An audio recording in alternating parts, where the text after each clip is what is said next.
بسم اللہ الرحمن الرحیم۔ السلام علیکم ورحمۃ اللہ وبرکاتہ۔ عزیز طلبہ، جامعہ فریدیہ ساہیوال میں آن لائن کلاسز کے حوالہ سے عالمیہ سال اول کی کلاس، جن کے شامل نصاب کتاب ہے شرح نخبۃ الفکر، اس پر آج ہمارا پہلا عنوان ہے۔ سب سے پہلے ہم شرح نخبۃ الفکر کے مصنف ابن حجر العسقلانی رحمہ اللہ کے متعلق چند معلومات حاصل کرتے ہیں۔ آپ کا اصل نام احمد بن علی بن محمد بن علی بن محمود بن احمد ہے اور مشہور ہیں ابن حجر عسقلانی رحمہ اللہ کے نام سے۔ آپ کی کنیت ابو الفضل ہے اور آپ کا لقب شہاب الدین ہے۔ آپ کو ابن حجر اس لیے کہا جاتا ہے کہ آپ کی نسبت آل حجر کے حوالے سے۔ آل حجر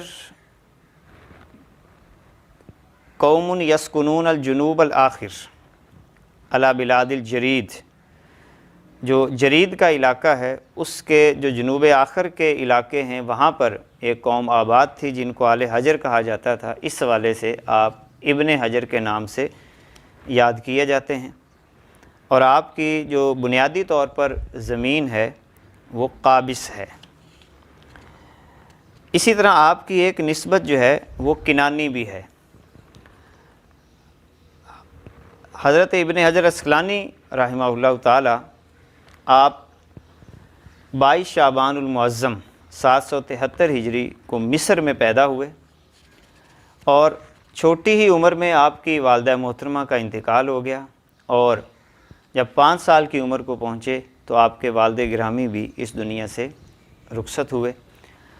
رخصت ہونے کے بعد مصر کے ایک بہت بڑے تاجر اور آپ کے والد کے ایک دوست تھے ذکی الدین الخروبی، انہوں نے آپ کی پرورش کا اہتمام کیا۔ اللہ رب العزت نے حضرت ابن حجر عسقلانی رحمہ اللہ تعالیٰ کو شروع سے ہی خداداد صلاحیتوں سے نوازا ہوا تھا، بے پناہ حافظہ تھا۔ 5 سال کی عمر میں مدرسے میں داخل ہوئے، اور 9 سال کی عمر میں آپ نے قرآن مقدس کو حفظ کر لیا تھا۔ اسی طرح قرآن پاک کو حفظ کرنے کے ساتھ ساتھ بچپن میں ہی العمدہ، الحاوی الصغیر اور مختصر ابن حاجب، یہ کتابیں بھی آپ نے حفظ کر لی تھیں۔ اللہ رب العزت نے آپ کو اتنی بے پناہ صلاحیتوں سے نوازا ہوا تھا کہ آپ کو بہت سارے متون یاد تھے۔ 785 ہجری میں مکہ مکرمہ میں تشریف لے گئے حج کے لیے، تو وہاں پر شیخ عفیف الدین عبداللہ بن محمد نشاوری اور شیخ جمال الدین بن ظہیرہ سے حدیث کا درس لیا۔ 786 میں واپس مصر آئے اور علم دین کے اندر مشغول ہو گئے۔ 787 ہجری میں آپ کے سرپرست ذکی الدین الخروبی کا بھی انتقال ہو گیا، مگر آپ نے علم دین سے منہ نہ موڑا اور مسلسل تحصیل علم کے اندر مصروف رہے۔ قوت حافظہ کا یہ عالم تھا کہ اکثر کتب آپ کو حفظ ہو چکی تھی، اور آپ کی خوش بختی یہ تھی کہ علامہ امام زین الدین عراقی کی صحبت بھی آپ کو میسر آئی۔ ان کی خدمت میں آپ نے 10 سال گزارے اور علم حدیث کی تکمیل کی۔ نیز علامہ ابو حفص عمرو بن ارسلان بلقینی کی خدمت میں حاضر ہو کر علم فقہ حاصل کی، اور اسی طرح امام عز الدین ابن جماع کی خدمت میں ان کے وصال تک رہے اور علوم دینیہ کی تحصیل کرتے رہے۔ 20 سال کی عمر میں 793 ہجری کوس ہجرت کی اور نور الدین انصاری سے اکتساب علم کیا۔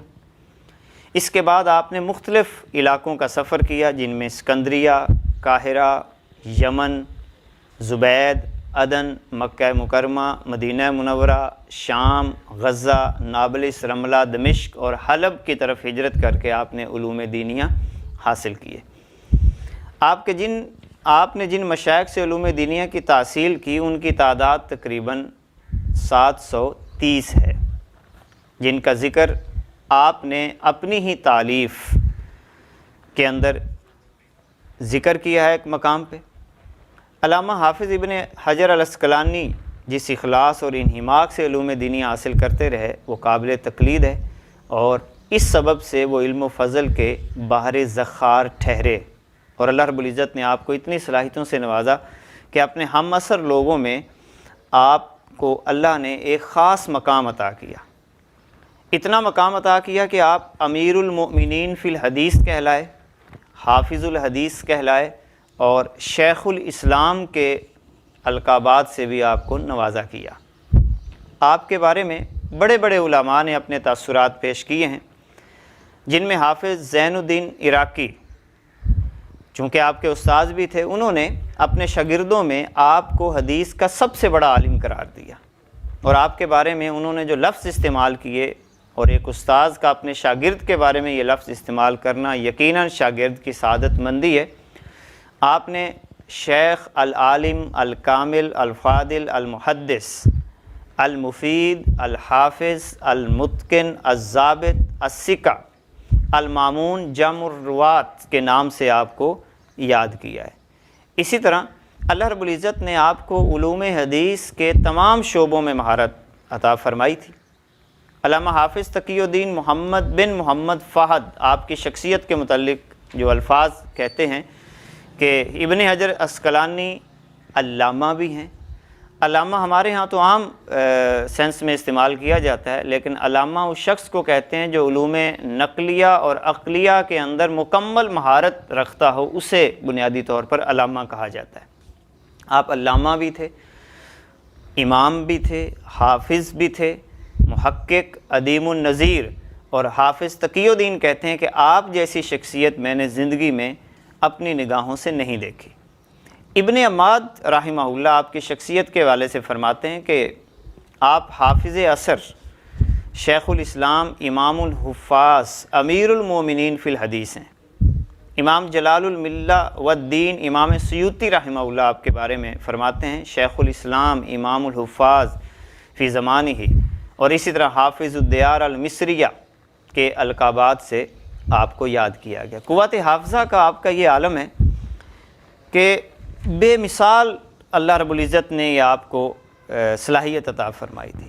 پڑھنے میں اتنی تیز رفتاری تھی کہ صرف چار مجلس میں سنن ابن ماجہ اور صحیح مسلم کو ختم کر دیتے تھے، اتنا رب العزت نے آپ کو صلاحیتوں سے نوازا ہوا تھا۔ موجم صغیر طبرانی کو جب آپ پڑھنا شروع کرتے تو صرف ظہر اور عصر کے درمیان آپ ختم کر لیا کرتے تھے۔ یقیناً آج تک اگر ان کی کتابیں زندہ ہیں یا نام زندہ ہے یا پوری دنیا کے اندر ان کے اصول پڑھے اور پڑھائے جاتے ہیں تو یہ اس کے پیچھے ان کی محنت شاقہ ہے۔ ایسا نہیں ہوتا کہ کسی بھی شخصیت کو اللہ رب العزت ایسے ہی دنیا سے اس کا نام و نشان مٹا دے۔ آج پوری دنیا میں اگر ابن حجر عسقلانی رحمہ اللہ کا نام زندہ ہے تو یقیناً اس کے اندر آپ کی محنت شاقہ ہے۔ 150 کے قریب بلکہ اس سے بھی زیادہ آپ کی کتب جو ہر فن کے متعلق ہیں وہ آپ نے تحریر فرمائی ہیں۔ اسی طرح آپ کے جو مشہور اساتذہ ہیں، شیوخ ہیں، ان میں ابن جزری، التنوخی، برہان الدین ابناسی، ابن الملکن، سراج الدین البلکینی، الشمس بن القطان، عفیف الدین نشاوری، شیخ الاسلام المخزومی، حافظ العراقی، نور الدین الحیثمی، اور اس کے علاوہ اور بہت سارے اساتذہ ہیں جن کا ذکر انہوں نے خود اپنی کتابوں کے اندر کیا ہے۔ آپ کے مشہور شاگردوں میں امام سخاوی ہیں، الکمال ابن حمام ہیں، قاسم بن قتلوبغہ ہیں، برہان الدین الکلکشندی ہیں، اور ابن امیر حاج ہیں، برہان الدین بکائی ہیں، شیخ زکریہ الانصاری، اور اس کے علاوہ کثیر تعداد آپ کے شاگردوں کی آپ کے بعد آپ سے اکتساب فیض کیا ہے۔ جہاں تک ازدواجی زندگی کا تعلق ہے، آپ کی ازدواجی زندگی 26 سال کی عمر میں شروع ہوئی اور انس خاتون سے آپ کا نکاح ہوا، اور لطف کی بات یہ ہے کہ جس طرح رب ذوالجلال نے ابن حجر عسقلانی کو فن حدیث کے اندر کمال درجے کی مہارت حاصل کی ہوئی تھی، اسی طرح انس خاتون بھی حدیث کی بہت بڑی عالمہ تھی۔ حدیث کے اندر ان کی جو صلاحیت اتنی زیادہ تھی کہ انہیں علامہ حافظ عراقی عبد الرحیم بن حسین بن عبد الرحمن العراقی المصری سے حدیث روایت کرنے کی اجازت تھی ان کی زوجہ محترمہ انس خاتون کو۔ انس خاتون تقوی حدیث کے اندر مہارت کے اعتبار سے اتنی اعلیٰ پائے کی تھیں کہ وہ حدیث کا خود درس بھی دیا کرتی تھی، اور کئی علماء اس کے درس کے اندر انس خاتون کے درس کے اندر شریک ہوتے تھے، حتیٰ کہ ایک مشہور نام امام شمس الدین محمد بن عبد الرحمن سخاوی بھی انس خاتون سے حدیث کا درس لینے والوں میں تھے۔ یہ آپ کی زوجہ محترمہ کو بھی اللہ نے ان تمام صلاحیتوں سے نوازا ہوا تھا۔ آپ کا زمانہ جو ہے وہ برجی مملوک سلاطین کا زمانہ ہے، اور علامہ ابن حجر عسقلانی کو کئی بار سلاطین مصر کی جانب سے قاضی مصر کے عہدے پہ فائز بھی کیا گیا۔ 79 سال کی عمر میں 8 ذو الحجہ 852 ہجری کو نماز عشاء کے بعد آپ نے انتقال کیا۔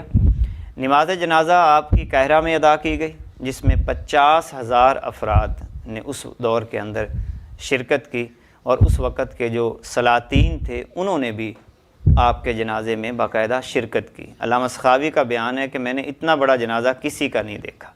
آپ کا نماز جنازہ علامہ بلقینی نے پڑھایا تھا۔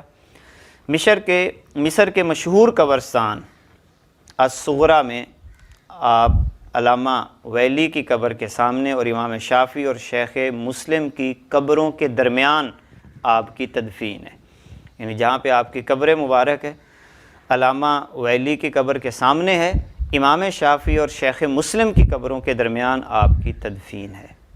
آپ اتنی بڑی شخصیت کے حامل تھے۔ یقیناً یہ کتاب جو ہم پڑھنے جا رہے ہیں شرح نخبۃ الفکر، فن حدیث کے اندر، اصول حدیث کے اندر اپنا ایک نام رکھتی ہے۔ انشاءاللہ العزیز اگلے درس کے اندر ہم اس کتاب کا اوورآل ایک مختصر تعارف کریں گے، اور اس کے بعد پھر اگلے اسباق کو پڑھیں گے۔ اللہ ہم سب کو اصول حدیث کے اندر بہترین انداز میں مہارت عطا فرمائے۔ والسلام۔